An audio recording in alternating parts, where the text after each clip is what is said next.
E 6 minutos, como acontece todas as segundas e sextas-feiras, hoje nós temos o nosso bate-papo com os convidados, sempre muito importantes, representantes aqui de diversos segmentos da nossa sociedade, batendo um papo sobre os assuntos do dia, né? Sobre as coisas mais importantes que estão acontecendo na cidade, no Brasil e no mundo. Carla Tiepo é doutora em farmacologia, professora adjunta da Faculdade de Ciências Médicas da Santa Casa de São Paulo, pesquisadora da área de neurociência. Aliás, um abraço ao Dr. Nilson Severino, grande ortopedista da Santa Casa de São Paulo, figura extraordinária. Tudo bem, Carla? Tudo tranquilo, um prazerzão estar por aqui, obrigada pelo convite. Prazer nosso recebê-la aqui. Você está com a cabeça boa depois do horário de verão ou não? Está com o corpo adaptado já ou não? Então, para mim é muito tranquilo esse horário de verão, eu não sofro muito com ele. Também principalmente não, nesse retorno. O retorno para mim é quase que um presente, quase que uma benesse dessa hora que sobra, né? Mas tem impacto, Carla, eu já, na sexta-feira ainda a gente discutia aqui, né? Muita gente reclamava, eu odeio o horário de verão, não gosto, atinge o meu organismo, eu fico, né? Isso acontece realmente com as pessoas? Existe uma variação individual muito grande em relação a essa resposta, justamente porque essa resposta depende de hormônios, depende da adaptação, depende da forma como o indivíduo regula o seu relógio biológico no dia a dia. Então o que a gente ouve, né, são pessoas que falam do impacto tremendo que isso tem na vida delas, a ponto delas fazerem comentários. Se você for olhar na internet, tem pessoas que têm comentários violentos, não, porque para fazer uma economia de 2% acaba com a minha vida, né? São comentários até bastante movidos, assim, bastante motivados. E tem outras pessoas que acham maravilhoso um dia longo, com mais horas de sol.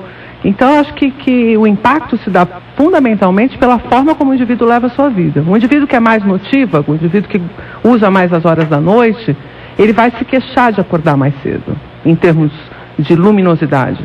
Porque se ele tem que acordar às 6 horas da manhã, no começo do horário de verão, esse é um horário que ainda está de noite. E a noite para ele ele tem dificuldade de administrar o sono dele. Ele dorme mais tarde, ele quer sempre acordar mais tarde do que ele acorda. Então, pessoas que têm esse perfil, e que são muito comuns entre os jovens, entre indivíduos da casa dos 30 anos, eles se queixam muito de ter que fazer esse adianto aí no relógio, né? E depois, no retorno, geralmente você não tem reclamação nenhuma, a não ser daquelas pessoas que gostavam do final de tarde com luminosidade, ainda para fazer uma prática esportiva, para se divertir de uma outra forma, esticar o happy hour. São pessoas que acabam se lamentando do horário de verão acabar. Então você tem, né, dos dois lados dessa moeda. Não dá para nem condenar a medida, nem também para enaltecê-la, né?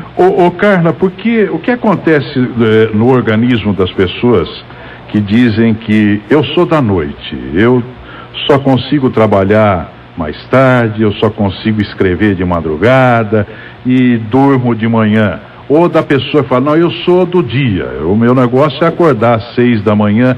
O que é que no organismo rege essa disposição? Olha, tem resultados muito interessantes, bem recentes sobre isso, que falam a respeito de uns genes situados numa região do cérebro chamado hipotálamo, que são chamados clock genes, genes relógio. Esses genes relógios, eles produzem determinados conjuntos de proteína ao longo do dia, que faz com que o indivíduo tenha maior disposição num momento ou em outro. Isso é genético.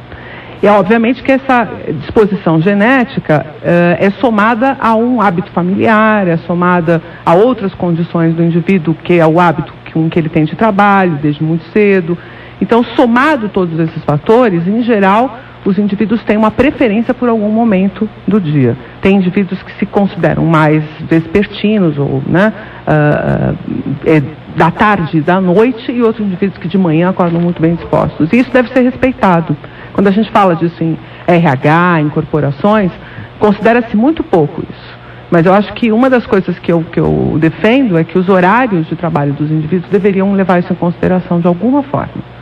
Eu acho também, você entende que, por exemplo, uma empresa teria funcionários notívagos, por exemplo, com uma produtividade maior, se permitissem isso? Não tenho a menor dúvida. Não tenho a menor dúvida. Que indivíduos que têm esse perfil notívago, se pudessem chegar mais tarde, tivessem mais maleabilidade e ficassem até mais tarde no trabalho, renderiam mais do que se cumprissem o horário comum. Que recado para as empresas é esse, hein? É um recado importante. O indivíduo que é diurno, não peça nada para ele depois de 4, 5 horas da tarde, porque ele vai começar a ficar sonolento, a produtividade dele cai. Então, o respeito à individualidade, quando se considera em RH, em corporações, é um aspecto muito importante que deve começar a ser trabalhado nas empresas. Eu defendo isso arduamente. Muito interessante isso. Eu só não consegui encontrar alguém que esteja disposto a trabalhar numa quarta-feira às 2 da tarde depois da feijoada. Você conhece alguém?